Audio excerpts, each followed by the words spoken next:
El narcotráfico. El narcotráfico en México tiene sus orígenes a finales del siglo XIX y las primeras décadas del siglo XX, con la llegada de los chinos a las zonas mineras de Sinaloa, como mano de obra barata. Ellos sembraron la amapola, flor utilizada como forma de ornato en patios y jardines.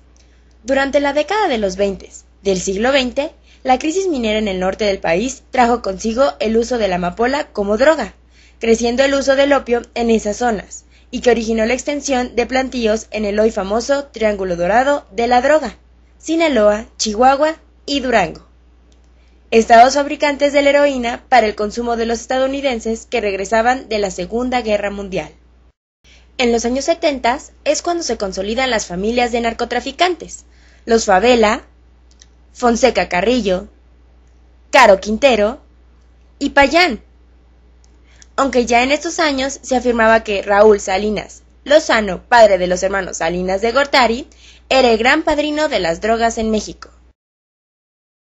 Los grandes capos de esta época fueron Jorge Favela, Pedro Aviles, el León de la Sierra, y Ernesto Fonseca Carrillo, Don Neto.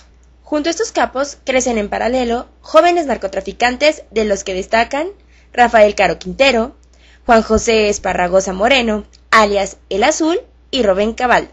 Con la industrialización en Colombia de la cocaína, la presencia de esta en México hizo que surgieran narcos que les se trasladaban la droga del sur de la República a los Estados Unidos, y salieron a la luz pública los nombres de los Arellano Félix, los Carrillo Fuentes, los Guzmán Loera, capos traficantes más que fabricantes de la droga. Al ser golpeado el narco en Colombia, se entrega la distribución total a los narcos mexicanos, los que ganan millonadas de dólares con la venta de los Estados Unidos, consumidor por excelencia de la droga.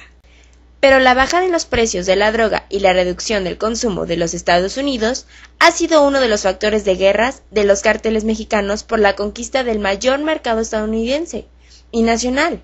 Otro factor de esta guerra de los narcos es la disputa por la exclusividad del tráfico y de la distribución de la cocaína colombiana. El trofeo será el control oligopólico individual de una organización o federación única de narcos del mercado de la droga en México, en lugar de que existan una docena de organizaciones de narcos mexicanos. El fin de esta lucha es la eliminación de toda competencia, a la cual se enfrenta con violenta hazaña. El futuro de este país está en juego. El futuro institucional del Estado y de la sociedad mexicana están en juego en este enfrentamiento. La razón por la cual yo puedo predecir que va a haber más violencia si no se hace esto es porque he estudiado la experiencia en 107 países de los grupos criminales. Las organizaciones criminales en todos los países del mundo apuestan a la fragmentación política. Cuanto más fragmentado políticamente esté el Estado, cuanto más puedan capturar pequeñas unidades políticas, ya sean municipios o entidades federativas, mejores están ellos. Ellos le están apostando a una fragmentación política del Estado mexicano. Quieren socavar las instituciones federales, capturar a las gobernaciones y a las entidades municipales y controlar los territorios y el tráfico de diferentes bienes y servicios ilícitos. Por lo tanto, ¿hacia dónde va esto? Hacia una atomización política y hacia un desmembramiento político-administrativo del Estado mexicano. Se requiere un pacto político, pero no una firma y abrazos en Los Pinos ni en un hotel 5 estrellas. Un pacto político operativo. Por más que la población no lo conozca, los partidos se tienen que concentrar en generar un acuerdo para que estas cosas se implementen. En los años recientes, el narco mexicano abre la brecha en México del consumo de drogas, principalmente de la marihuana, la cocaína y de menor consumo, la heroína y los alucinógenos. En la actualidad, los niveles de producción y tráfico de la droga en México, en lugar de disminuir, ha aumentado. El consumo se da principalmente en las zonas urbanas, y la edad promedio es entre los 18 y 34 años de edad. En promedio, más de 5 millones de mexicanos, hombres y mujeres, consumen una droga de las antes señaladas.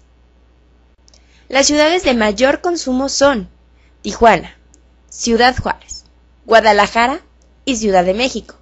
Lista de mayor a menor consumo promedio por habitante.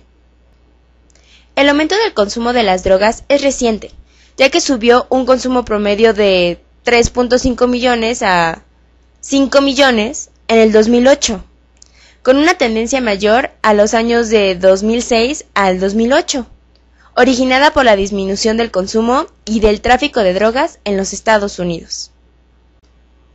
Pues solo con ver la declaración que realizó el antiguo presidente de México, Gustavo Díaz Ordaz, ya que la frontera norte de nuestro país se indicaba como el límite de una nación estratégicamente ubicada, para funcionar como un trampolín de las drogas.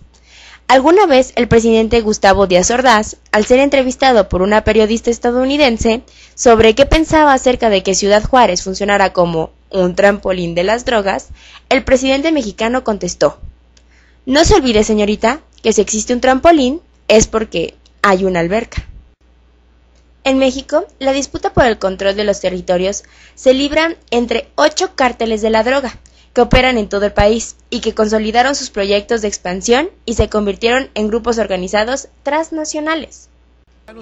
Los cárteles de la droga buscan diversificar su mercado y también se dedican al trasiego de armas, lavado de dinero, extorsión, secuestro, control de productos piratas, tráfico y trata de personas, robo de vehículos y combustible, entre otras actividades ilícitas. Informes de la Procuraduría General de la República revelan la radiografía del narcotráfico en el país, en la que se reconoce como cárteles al del Pacífico, que lideran Joaquín El Chapo Guzmán, Ismael El Mayo Zambada y Juan José Esparragoza Moreno, El Azul. El del Golfo, con el actual arrestado José Eduardo Costilla, El Cos, así como los sicarios, que dirigen Heriberto Lascano, El Asca, y Miguel Ángel Treviño Morales, Z40, quienes se disputan el control de la organización.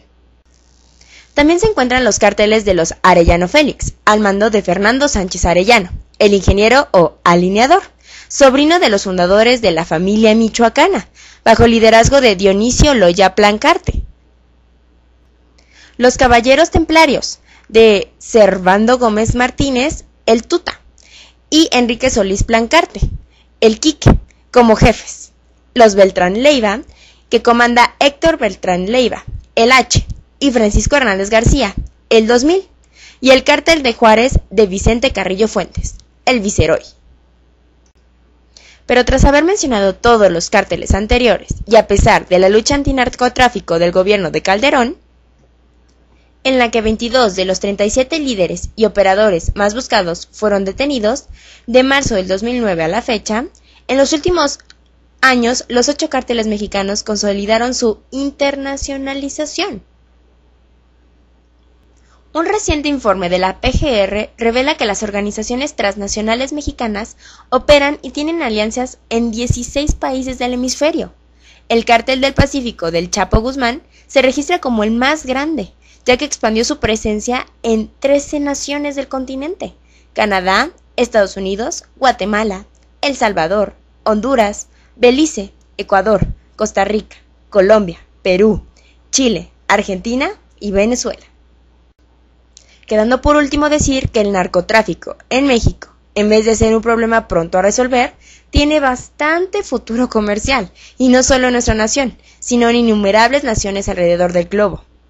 Y bueno, como dirían algunos críticos sobre el tema, al menos nos peleamos ser el número 1.